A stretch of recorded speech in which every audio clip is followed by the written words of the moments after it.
Hey everybody, Sarah Grillo here, coming at you with another business tip. Telemarketers. We all get calls from them, interrupting our day like pesky mosquitoes. But look, here's how you can take advantage of this valuable opportunity.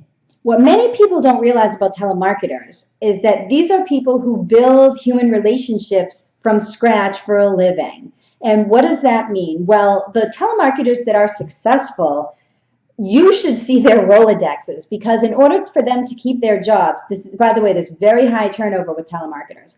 In order for them to keep their jobs, they have to be able to connect with ding, ding, ding, decision makers at companies, or ding, ding, ding, key influencers at companies. So I bet if you looked in their LinkedIn, you'd see that there's probably some pretty powerful people like company presidents, CEOs, CFOs, COOs, all right, heads of procurement.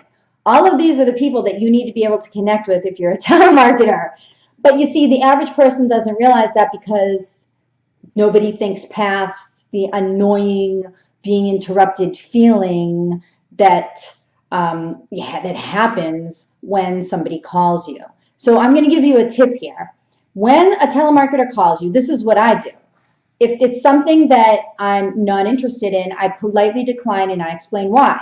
For example, a lot of people will call me thinking that I am in a business line that I'm no longer in, okay? Because I've had different roles over the course of my life. So if that happens, I say, thank you very much for your interest. This is not applicable to me, but please connect with me on LinkedIn. And if I ever need your service in the future, I'll reach out to you. Or if someone that I know needs your service, then I'll reach out to you. So see what I'm doing here? I'm making a connection and I'm acknowledging them, which is really what the telemarketer wants. They just want attention.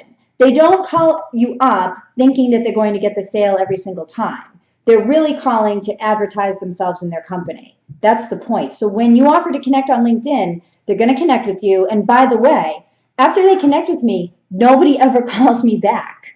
You know why? Because they're messaging me on LinkedIn. They don't need to interrupt me anymore. They know how to get in touch with me, which is what they wanted. So give them what they wanted. The other thing is, you can always use connections. As I said, these people have Rolodexes that would choke a horse. So what has happened in the past is that I make the connection over LinkedIn with a telemarketer, years pass, and sometimes I'm the one reaching out to them to ask them to buy something, to hit them up for some product, okay? So that conversation doesn't have anything to do with the conversation we had 3 years ago, and they don't even remember, and I don't even remember that they were a telemarketer calling, okay? The other thing is, just in general, it's not good to be negative. Treat people like people, because the telemarketer calling, you don't know who they're connected to, and if you give your company a bad reputation, that might have implications for other things your company might need in the future. I mean, it sounds pretty far-fetched, you know, but telemarketers aren't all the scum of the earth. They aren't derelicts or rejects like everybody thinks. A lot of them are really successful. And also, you don't know if the person calling up is the company president. You don't know if it's the head of sales. So check yourself before you wreck yourself. Treat the telemarketer like a human being. Use LinkedIn and just try it 1 or 2 times and let me know how it goes. Post up comments to this video below. Thanks everybody for tuning in, and please subscribe, follow me, more good tips and news in the future from Sarah Grillo. Thank you.